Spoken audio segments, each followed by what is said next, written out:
कैसे हैं सब जी? खादिर आजाद कॉमेडी ग्लैडिएटर्स केबी और इस नॉन ग्लैमरस बादशाह सलामत के साथ आप देख रहे हैं सुपर ओवर। दुनिया में जितने बड़े अदाकारों का नाम लिया जाए वो सिर्फ अदाकार ही नहीं होते बल्कि बहुत बड़े इंटेलेक्चुअल भी होते हैं।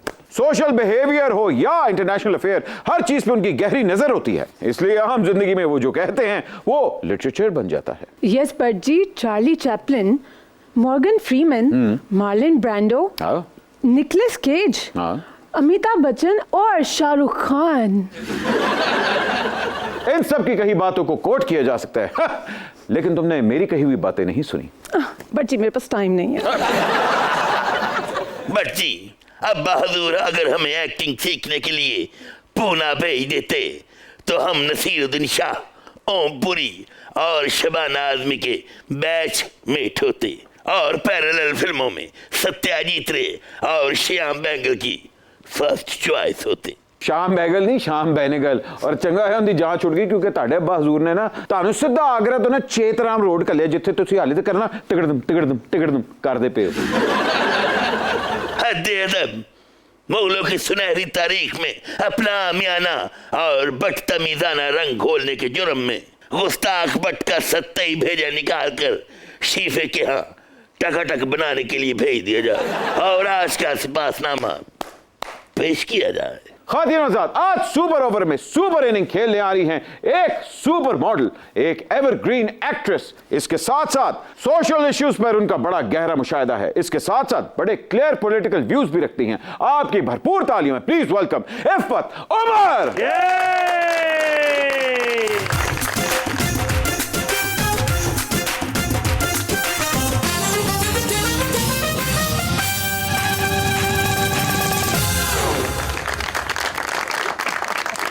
अस्सलामुअलैकुम इफ़त जी, लॉरी गेट तो एंट्री मारी है और सेहत आपकी बता रही है कि आपको वाकई सिरी पाए खिलाने चाहिए, बल्कि खंड खिलानी चाहिए, बल्कि उजड़ी खिलानी चाहिए, पोटा कलेजी खिलानी चाहिए, देसी घ्यो दा नान। हाय हाय, तुमने तो भूख लगवा दी है, खिलवाओ।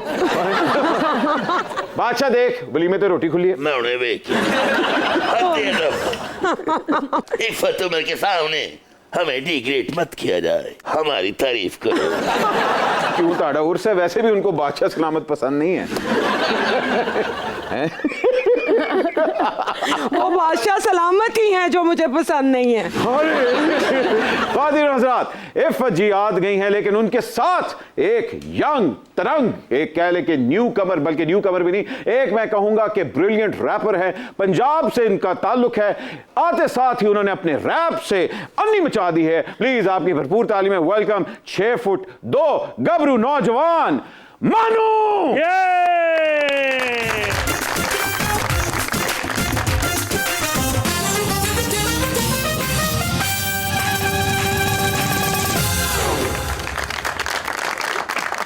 एहसास कम तरीका एहसास हो रहा है आपके साथ खड़े होके।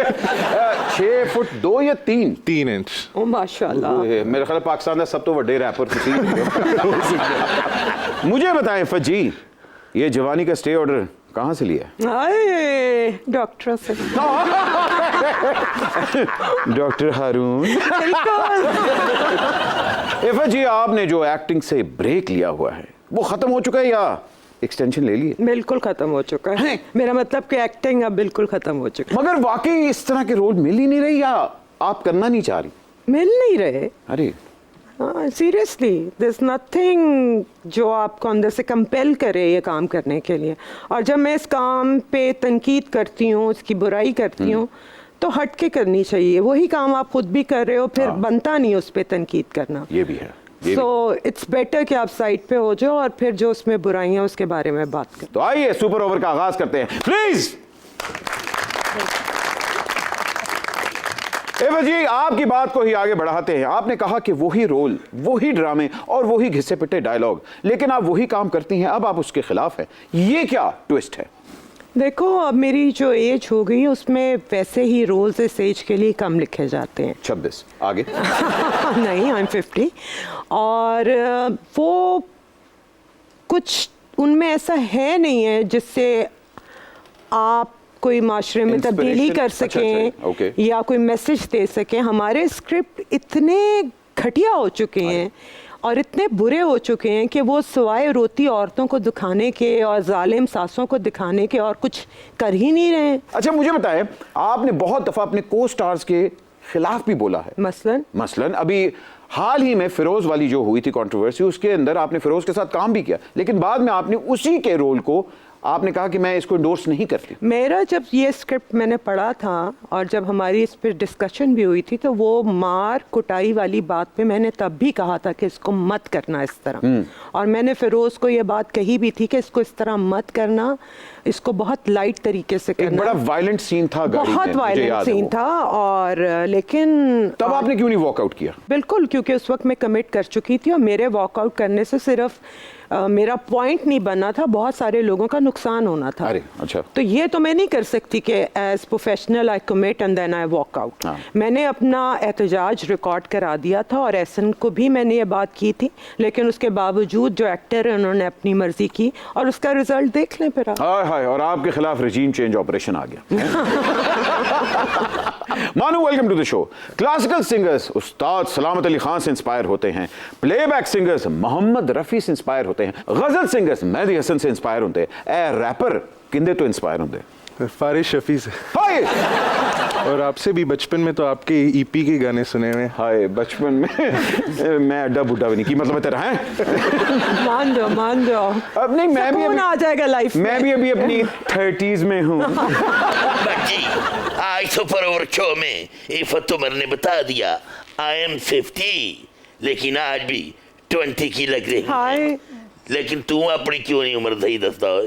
तू बचपन से नहीं बेटे 55 हो गए। बच्ची, आज हम भरे दरबार में अपना डार्क सीक्रेट बताएंगे। बाखुदा हम बहुत अच्छे रैपर हैं। जब हम ख़याम की रुबाइयों के रैप बनाकर एक ही सांस में चले जाते हैं तो बाखुदा जोधा भाई हमें खुश होकर यो यो अकबर सिंह कहती है। एक सुपर मॉडल और एक कामयाब एक्ट्रेस के लिए माँ का रोल करना बहुत मुश्किल फैसला होता है। तो आपने क्या ये अचानक फैसला किया था या आपने पहले महफूज किया था? नहीं, मैं हकीकत पसंद औरत हूँ और आई अंडरस्टैंड कि विद एज यू एज और उसके अपने लिमिटेशंस होते हैं। और ऑब्वियसली मेरी अपनी 22 साल की बेटी है, तो मैं इन बच्चों की माँ ही बनूंगी, अब उनकी हीरोइन बनने से तो रही। आहा, क्या बात कही आपने। औरतों में ऐसा हौसला बहुत कम देखा जाता है, हालांकि हमारे तो हीरो यहाँ डेंटिंग पेंट करा के अगले 10-15 साल आराम से निकाल लेंगे। Good for them, good for them.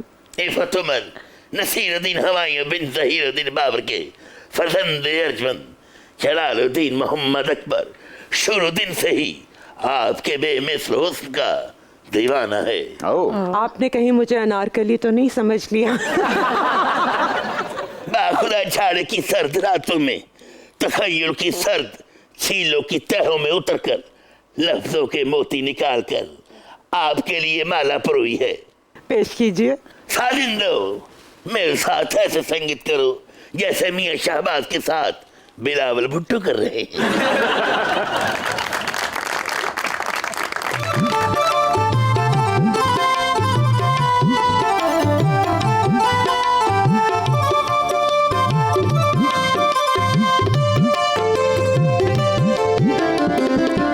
Iffat तुम मिल जाओ ज़माना छोड़ देंगे हम।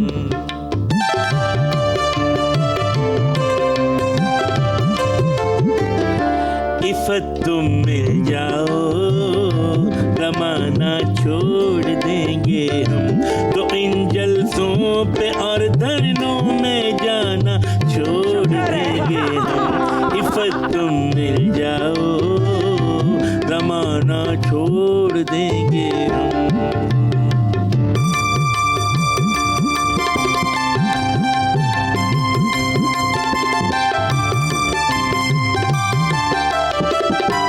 हुकूमत हाय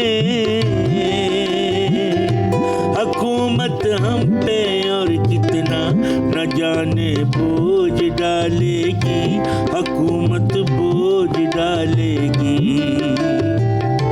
ये महंगाई यूं ही बढ़ती रही तो एक दिन मार डालेगी। बचत के नाम पे खाना पीना छोड़ देंगे हम, इफ़्फ़त तुम मिल जाओ, कमाना छोड़ देंगे हम, इफ़्फ़त तुम मिल जाओ।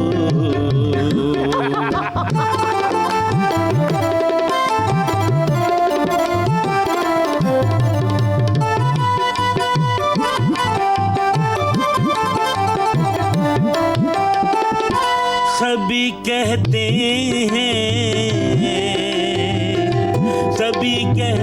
हैं कर्जों के सहारे हम नहीं लेंगे, वो सहारे हम नहीं लेंगे। हुकूमत मिलते ही सब कर्ज क्या इमदाद भी लेंगे। हकायक कौम को अपनी बताना छोड़ देंगे हम, इफ़्फ़त तुम मिल जाओ, ज़माना छोड़ देंगे हम, इफ़्फ़त तुम मिल जाओ, ज़माना छोड़ देंगे हम। तो इन जलसों पे और धरनों में जाना छोड़ देंगे हम, इफ़्फ़त तुम मिल जाओ, ज़माना छोड़ देंगे हम, इफ़्फ़त तुम मिल जाओ, ज़माना छोड़ देंगे हम। वाह जी वाह। ਤੁਹਾਡੇ ਕੋਲ ਟੁੱਟੇ ਪੈਸੇ ਆਏ ਤੇ ਜ਼ਰਾ ਇਹਨਾਂ ਨੂੰ ਦੇ ਦਿਓ। आहो बाटली में खांसी की दवाई ले आनी नहीं। इफ़्फ़त जी आपके लिए इन्होंने ये खराज तहसीन पेश किया, क्या कहेंगी? मैं बस यही कहूंगी कि सारा मसला लगता है इफ़्फ़त दे नाम मिलन वास्ते ही होया है। मैं मिल जाऊंगी तो मुल्क ठीक हो जाएगा। इफ़्फ़त जी एक आपका बड़ा मशहूर इंटरव्यू था नुमान एजाज साहब के साथ, जहां उन्होंने अपनी रोमांटिक नेचर के अंदर कहा था, यार मैं तो बड़ा शाते ना, मेरी बीवी को तो पता ही नहीं लगता। तो ऐसे मर्दों के बारे में आपकी पर्सनल ओपिनियन क्या है? As far as that interview is concerned, that was a joke among two friends. Exactly. So उसको मैं सीरियसली ले ही नहीं रही, वो sarcastically ये बात कर रहा था और उन लोगों के बारे में बात कर रहा था जो ऐसे होते हैं। हाँ। So वो इंटरव्यू आप लोगों ने गौर से अगर नहीं देखा तो वो बिल्कुल मजाक वो आउट कर ऑफ रहा था। कॉन्टेक्स्ट क्लिप को लिया गया है और उस जमाने में वैसे ही मेरे बारे में बहुत कैंपेनिंग हो रही थी, तो उसको भी उठा के लोगों ने बहुत तशहीर उसकी कर दी। So I don't take it seriously और ना मैं उसके बारे में बात करना चाहती हूँ। अच्छी बात है, आपने क्लेरिफाई कर दिया और हमने मान भी लिया।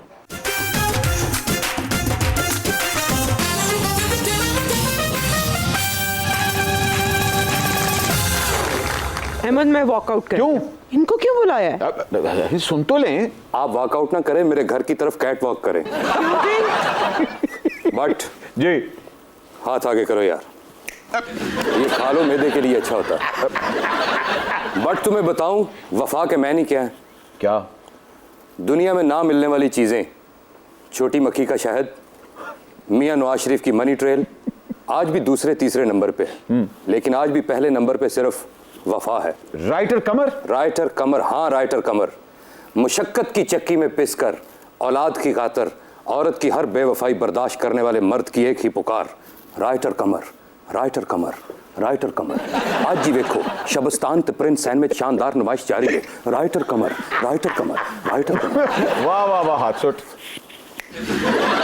यार। आज अपनी सिगरेट की ऐश, अपनी मर्दानगी और अपने कमेंट्स जरा कंट्रोल में रखें, क्योंकि आज हमारी गेस्ट इफ़्फ़त उमर हैं, आई समझ, जो खुद साख्ता फलसफियों को बिल्कुल नहीं मानती।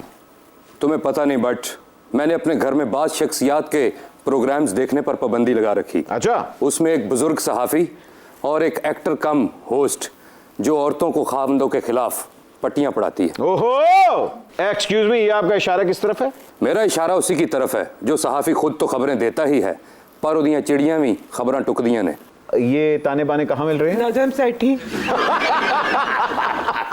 हाँ हाँ, उसी की तरफ जो पिछले दिनों लंदन जाके मियां नवाज शरीफ के साथ कश्ती में बैठ के ऐसे एंजॉय कर रहा था जैसे द ग्रेट कैमलर में अमिताभ बच्चन और जीनत अमान को दिखाया गया है।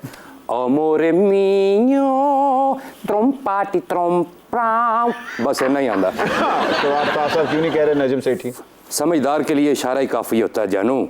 इफ़ा जी, किसी सहाफ़ी को किसी लीडर के साथ, पॉलिटिकल लीडर के साथ एफिलिएट करना क्या सही बात है? नहीं, बिल्कुल सही बात नहीं। और स्पेशली ऐसे सहाफ़ी जिनका ये नाम ले रहे हैं, जो कि इतने क्रेडिबल हैं, जिन्होंने एक ज़माना लगाया अपनी ये रेपुटेशन बनाने में, उनके बारे में तो ऐसा हज़ियान बकना बहुत ही गलत है। आहा, बात तो आपने दुरुस्त की, लेकिन उनके टर्म्स तो हैं मियां साहब के साथ। तो टर्म्स तो उनके इमरान खान के साथ भी थे, आहा। जो उन्होंने ख़राब कर लिए 35 पंचर का झूठ बोल के। तो अगर 35 पंचर लग गए तो फिर हालात ठीक भी नहीं तो प्रूव नहीं कर सके, जाते ही नहीं कोर्ट में।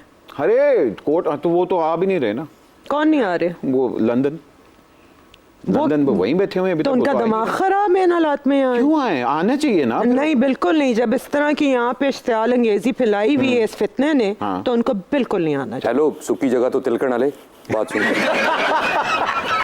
मैंने इनके साथ खुद बात नहीं करनी, मैं तो हले मायरा दे रौले चो नहीं निकलिया। इफ़ा जी, मासूफ का कहना है कि अगर मर्द खराब हो तो एक घर खराब होता है, लेकिन अगर औरत खराब हो तो एक जनरेशन खराब होती है। क्या आप इसे एग्री करती हैं? मैं सबसे पहले इनसे ये पूछना चाहती हूँ कि खराब मर्द और खराब औरत, इनकी डेफिनेशन है क्या? दसो। दोवां नूं उल्ली लगी हुंदी, जैसे आपके दिमाग को लगी हुई है। अफसोस अफसोस अफसोस, मेरी हर बात का उल्ट मतलब लिया जाता है। जैसे एक सियासी लीडर और मनी लॉन्ड्रर में फर्क होता है, जैसे एक गद्दार और मुहब्बे वतन में फर्क होता है, ऐसे ही यकम तरीक को तनख्वाह लेने वाली बीवियों में फर्क होता है। जो औरत अपने बाप, अपने भाइयों और बेटों की इज्जत पे कभी आंच ना आने दे, ऐसी औरतों के तो मैं जूते चूमता हूं। आप जो कुछ करते हैं हमें सब पता है। ऐ कटा दें यार बेचो। और राइटर बहादुर, गोद से लेकर गोद तक सारी डिस्क्रिप्शन आप औरत को ही दे रहे हैं, मर्द को किस तरह अवॉइड करें आप? क्यों जी, क्या कहेंगे आप? मैं सिर्फ यही कहूंगी कि ऐसे लोगों ने इस माशरे का बेड़ा गर्क किया हुआ है और मजीद कर रहे हैं। मजीद खैर। मैंने आपको कुछ नहीं कहना, फिरदौस जमाल से कहूंगा आपके खिलाफ बयान दे। बट वो कौन है टुरे जाने गली जो बल्ब लाने वाला? भाई वो हमारे गेस्ट हैं और वो बहुत बड़े रैपर हैं। मानिए, जो अभी हम बात कर रहे थे कि मर्द और औरत का इक्वल राइट्स होने चाहिए, मगर इनके बकौल मर्द अबव होता है। कभी इसके मुतालिक आपने कोई कंटेंट या कोई रैप आपने तैयार किया है? नहीं जी, अभी तक तो नहीं किया, लेकिन बहुत से लोग हैं हमारी जनरेशन से जो कि इन इश्यूज पे बात कर रहे हैं, और मैं भी ज़रूर करना चाहूँगा क्योंकि ये कॉन्वर्सेशन बहुत ज़रूरी है। बेशक। और ये कौन से मुश्किल है रैप बनाने? ये सुनो, 1 2 3 बाबे बुड्ढे की मशीन, बाबा गया जेल में, हम गए रेल में, पाकिस्तान ने बड़ा नुकसान उठाया तेल में।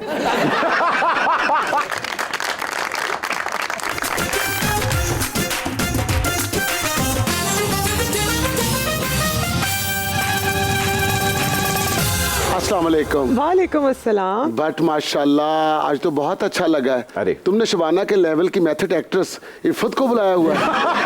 अरे क्या बात है, आज तो बहुत मजा आया इफ़त को देखकर। आज मैं तुम्हारे लिए ना देसी घी की बनी हुई रेवड़ियाँ लेकर आई हूँ चकवाल से। अरे। जाते हुए ना अपने हिस्से की दर्जन रेवड़ियाँ लेते जाना। ये दर्जन रेवड़ियों से क्या मेरी दाढ़ भी नहीं गिली होनी? तू तो शोरबा कर लेना।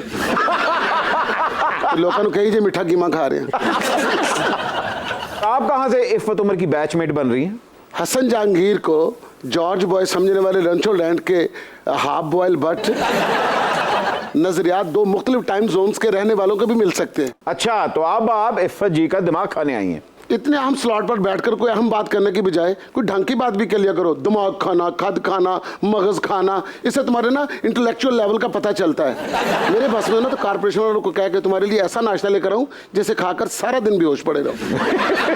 अच्छा, मैं बेहोश हो जाऊंगा तो फिर आप क्या करेंगी? जब तुम बेहोश हो जाओगे ना, फिर मैं इफ़त उमर जैसी इंटेलेक्चुअल लेडी के साथ थॉट प्रोवोकिंग गॉसिप करूंगी। थॉट प्रोवोकिंग गॉसिप इसे कहते हैं कि आप अपना तारुफ हवा स्मोग वाली हैं, जिसका इंडेक्स 570 है। मेरा स्मोक और तब्दीली मौसम वाला सब्जेक्ट जरा कमजोर है। अच्छा। अगर मुझसे बात करनी है ना तो ह्यूमन राइट्स पे करो, वुमेन राइट्स पे करो, और उन औरतों पे करो जो अपने खामदों के सिगरेट डब्बी से चोरी करके पी लेती हैं।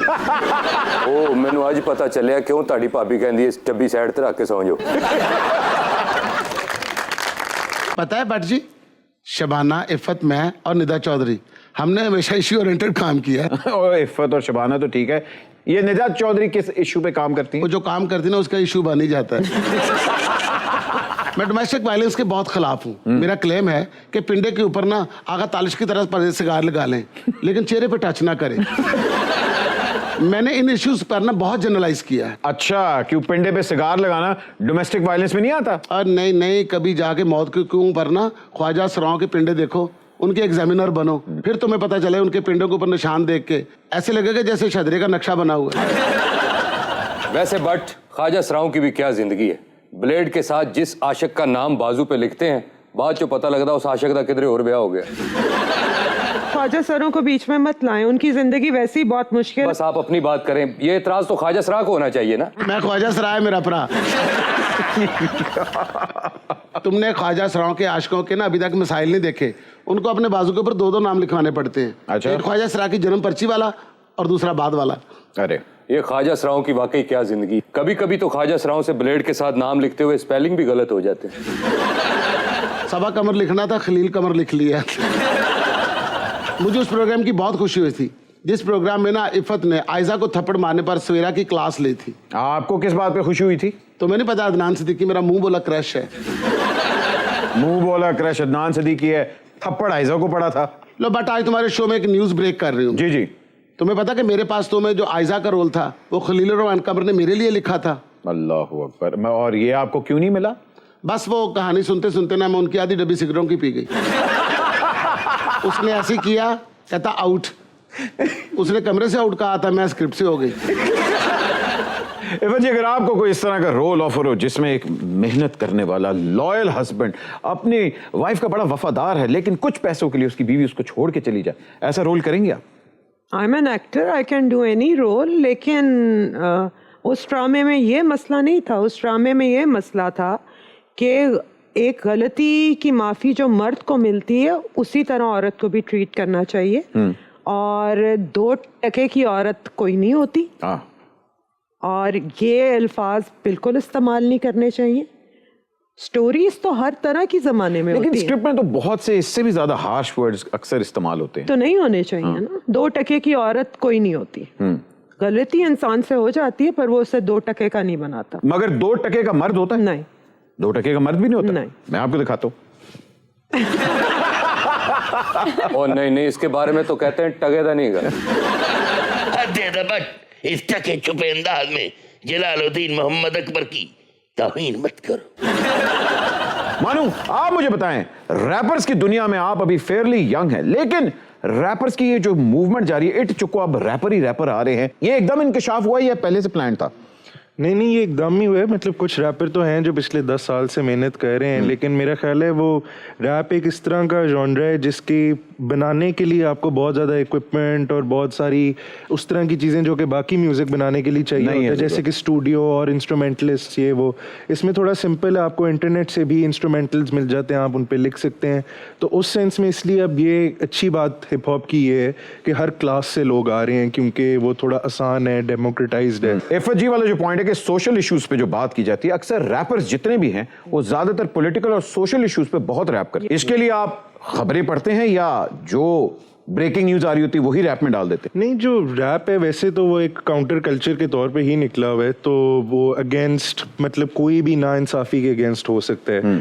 तो मोस्टली लेकिन हिप हॉप एक ऐसी जगह से है कि जहाँ पे लोगों के पास इस तरह का एक्सेस नहीं है कि भाई वो बैठ के खबरें देख रहे हो। ये वो उनकी जो असल ज़िंदगी की मुश्किलात हैं या जो भी उनकी ज़िंदगी में हो रहा है उससे इंस्पायर्ड होता है। जैसे क्लासिकल म्यूजिक में पटियाला घराना, शाम 84 घराना होता है, रैपर्स का भी कोई घराना होता है? जी, 1-2 हैं, किराए पे भी मिल जाते हैं। लेकिन वैसे रैप जो है वो शहर के हिसाब से बहुत चलता है, नेबरहुड्स के हिसाब से, मोहल्लों का है। तो कराची का एक अपना हिप हॉप सीन है जिसमें काफ़ी सारे वो सिमिलर बातें कर रहे हैं, सिमिलर लहजे हैं उनके। उसी तरह लाहौर का हम बनाने की कोशिश कर रहे हैं हम सब में, और भी बहुत सारे लोग हैं लाहौर में। बिल्कुल कर रहे हैं। नहीं, ये जरूरी नहीं है कि मीनिंगफुल ही हो रैप, फजूल भी होते हैं। मैं दही लैंड चल्ला सी, अगो दुकान बंद सी, यो यो हनी सिंह, ये कोई रैप है यार? इनके ड्रामों की स्क्रिप्ट से तो बेहतर था ये रैप। मुझे शर्म आ गई, मेरे पास तुम तो अगर आपको लॉन्ग मार्च पे रैप लिखने के लिए कहा जाए, आप रैप करेंगे? नहीं, उसका बस रैप अप हो जाना चाहिए। इरफान जी, आपने अभी हाल ही में कहा था कि मैं अगला वोट नून लीग को दूंगी और उसके बाद बिलावल को दूंगी, लेकिन इमरान खान को कभी वोट नहीं दूंगी। ये क्या माजरा है? ये कोई सवाल है पूछने सवाल वाला? है पूछने। ऑब्वियसली उसको कौन वोट देगा अब इतने तमाशे के बाद? कौन से मुल्क तमाशे को के बाद? तबाह कर दिया, 3.5 साल क्या करके दिखाया? 30 साल पहले क्या किया अभी था? भी क्या कर रहे? 3 साल से पहले, 30 साल पहले तो इतनी नहीं था अफरा हमारे तफरी देखी है मुल्क में? बहुत ज्यादा देखी। हमने तो नहीं देखी, मैं मैंने तुमसे तो बड़ी शुरुआत हूँ। से देखी। क्या देखी अफरा अच्छा, तफरी? 30 साल में हमने अच्छा, क्या किया था? दूसरों का जब लॉन्ग मार्च होता था तो लोगों को नौकरियों पे नहीं जाने लॉन्ग दे मार्च तो भी हुआ, रहे, लॉन्ग मार्च मजदूरों उससे को पहले ये तो नहीं नहीं करने हुआ दे, 4 बंदे खड़े होकर सड़कें वहां पे बंद करके बैठे हुए, लोगों का बुरा हाल हुआ लॉन्ग है। मार्च तो पीएमएल ने भी किया था, लॉन्ग मार्च तो हाँ, तो बीबी ने भी किया था, तो लॉन्ग इस मार्च तो तरह हम के सब ने किया वीडियोस था। आए हैं, कुछ निकला है कि एक वो इससे ज्यादा निकले हुए थे वो तो। बिल्कुल भी नहीं इस तरह के अच्छा चलें, हालात थे। अच्छा आप मुझे एक बात बताएं सबसे पहले आवाज नीचे रख के बात करो। आप मुझे एक बात बताएं सबसे पहले आप कहती हैं सारी जड़ की फिसाद इमरान खान है, ट्रू और नॉट? बिल्कुल। अच्छा, इमरान खान को मैं पॉलिटिक्स से निकाल देता हूँ, ठीक है, पाकिस्तान के हालात ठीक हो जाएंगे? जी, करने देंगे काम तो बिल्कुल। मैंने निकाल दिया इमरान खान को, कौन सही करेगा हालात? यही लोग करेंगे जो सीखे हुए यही politicians लोग हैं। जिन्होंने आज से 30 साल बल्कि 70 साल में आर्टिस्ट को एक भी राइट्स नहीं दी, यही लोग जिन्होंने पाकिस्तान को हर लिहाज से बेच दिया है, यही लोग जिन्होंने पाकिस्तान की मईशत, पाकिस्तान की यही इंडस्ट्री को वो तबाही लोग कर हैं दिया है, यही लोग इस जिन्होंने मुल्क को सब चीजों बनाया को है साइड में और कर दिया है। बनाएंगे, उनको इन्होंने काम करने 70 दिया years में जाए। मुल्क बन गया हमारा, आपको लगता है? इमरान खान तो अब आए, इमरान खान उससे तो पहले तो इमरान नहीं खान था। ने आके जो गंद मचाया ना, उससे पहले बहुत बेहतर था। क्या था बताएं, क्या बेहतर था? मुझे 3 चीजें बता दें जो बेहतर थी हमारी। हमारा मुल्क इंटरनेशनली रिकॉग्नाइज हो रहा था, हमारी इकोनॉमी ऊपर जा रही थी, तब भी कर्जे में हमारी थे, हम इकोनॉमी डिफॉल्ट ऊपर थे, जा रही थी, हमारी कर्जे, हमारी तब सब चीजें बिक चुकी थी। पहले पॉलिटिशियंस को काम करने दो, पॉलिटिशियंस को काम करने दो। इमरान खान मैंने निकाल दिए, कौन हमें आके ठीक करेगा? यही करेंगे जो सीख के आए, किसी एक का नाम ले लें, किसी एक का नाम ले लें। नवाज शरीफ करेगा, बिलावल करेगी, वो पहले मरियम लाहौर पे आ करेगी। जाए, और तो बड़ी गाल है, तो पहले पाकिस्तान पे आ जाए, फिर सब कुछ सही कर ये देगा। गंद जाएगा तो आएगा ना। एक्सक्यूज मी बट लड़ाई ये इफ्फत की और अहमद बट की है तो सोशल मीडिया ते मेरे ते पै जानी हम जो अगली ब्रेक तो वापस आना ना। हाँ जी। ते बाटर ने मुंह तो चाह साफ कर रहे हो ना, इसलिए आपने अच्छा नहीं किया। देखिए, एक सिंपल सी बात मैं आपको क्लियर कर दूं, मैं हर एक के पॉलिटिकल राइट्स को सपोर्ट करता हूं। बिल्कुल। हर एक के पास हक है कि वो अपनी पॉलिटिकल पार्टी और अपने पॉलिटिकल व्यूज को सपोर्ट करे, बिल्कुल। लेकिन वो किसी को जज ना करे उसके ऊपर। मैं इनकी इज्जत as an artist, as a person हमेशा करता रहूंगा, क्योंकि ये मुझे इज्जत देती हैं। Yes. मैं कभी भी इनको इनके पॉलिटिकल राइट्स पे जज नहीं करने वाला। वो इनका अपना पर्सनल बिलीफ है, मेरा अपना पर्सनल बिलीफ Exactly. है। मैं पाकिस्तान के साथ हूं और जो पाकिस्तान की इकोनॉमी के साथ है, मैं उसके साथ हूं। तो इकोनॉमी कैसे ठीक होती है? हाय, मैं तो अंदाजा कि मैं ठीक होंगी। कट खान नाल। इफ़त उमर, बाखुदा अगर आप हमारे दौर में होती तो हमारे दिल के करीब और दरबार से दूर होती। वो इसलिए औरतों के लिए आपके इनकलाबी ख्यालात अनारकली और दिलाराम और दूसरी कनीजों तक ना पहुंच पाते। ले, खोदा बादशाह निकला मुनाफिक। मुस्ताक भट्ट को हनूस करके बताल में दफन कर दिया जाए और इफ़त उमर को शीश महल में ठहराया जाए। ये सिर्फ मेहमानों को शीश महल में ठहराते, खुद खुरे थे ना मंजी खड़ी करके ना अंदर। और बाहर से सुराख चो वेख के कहना कोई साबन ही फड़ा दियो। कई मरतबा तो नहाने के बाद इसे पता चलता है कि मंजी हले उड़न वाली है। इन गैर मौसम मेहमानों को जिंदान में डाला जाए और अंधेरे बढ़ा दिए जाएं। इफ़त उमर जी, बाखुदा आपको देखकर ये एहसास होता है कि मुग़ल आज़म की कास्टिंग ठीक नहीं हुई। क्यों मुझे मुगल आजम बनना चाहिए था? बाखुदा अगर के आसफ की नजर आप पर पड़ी होती तो जोधा बाई का करैक्टर भी आपने ही हाय, करना वो तो था। बहुत छोटा था। इफ़त जी, दिल छोटा मत करें, दिल आराम और अनारकली का किरदार भी आप करती। अच्छा, तीनों मैं करती। यस, और फिल्म का नाम होता 3 औरतें, मुग़ल आज़म, सन मस्कोप, गावा कलर्स। एने पैसे एक ही देने सी। अब थोड़ा नाम आप एडिट कर गए, 3 औरतें और उनका बाप मुगल आजम। गुस्ताख। एनु गल पसंद आई।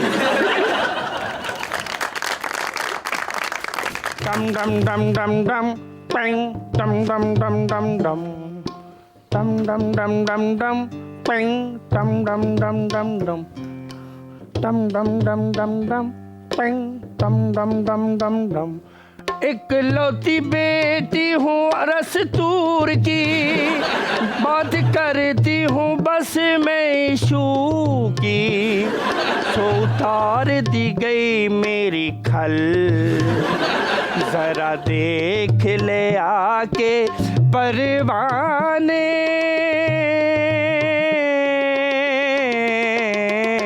मेरी कौन सी है मंजिल हो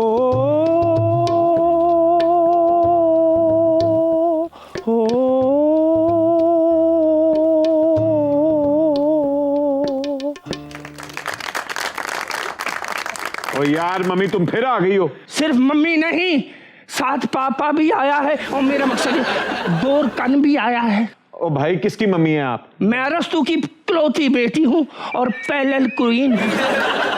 ले अरस्तु की बेटी और पैरेलल क्वीन, इफ़्फ़त उमर के सामने क्या पैरेलल क्वीन होने का दावा कर रहे हो? मैं अपने दौर में इशू बेसिस ड्रामे किया करती थी। जब हालात खराब होते थे तो मैं नरगस वाले ड्रामे भी कर लिया करती थी। नेड़े आ आ जालिमा वे, मैं ठहर गई आ मैं ठहर गई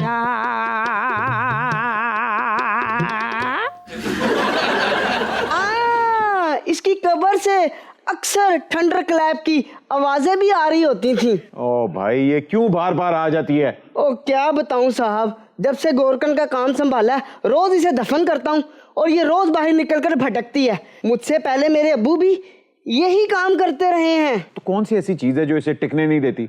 ओ साहब क्या बताऊं, इसकी डिमांड ही बहुत है। क्या डिमांड है इसकी? कभी ये सिगरेट मांगती है तो कभी ये इजी लोड मांगती है और कभी कहती है मुझे उस जगह दफन करो जहां वाईफाई के सिग्नल ठीक आते हों। ओ भाई आपने वाईफाई के सिग्नल का क्या करना होता है? मैंने अपना ट्विटर अकाउंट भी तो देखना होता है ना। ओ आपका भी ट्विटर है? हाँ जी। अच्छा ये बताओ तुम मरी कैसे मम्मी? एक हसास ड्रामे में काम कर रही थी, चंद जाहिलों ने मेरे ऊपर तेजाब फेंक दिया। तो तुम मर गई? नहीं, मेरे सारे जिस्म से माइल उतर गई। हेमा मालिनी की तरह मैं गोरी हो गई और मैं गाने लगी। मेरा गोरा बदन पानी में जले, पिया पिया पिया।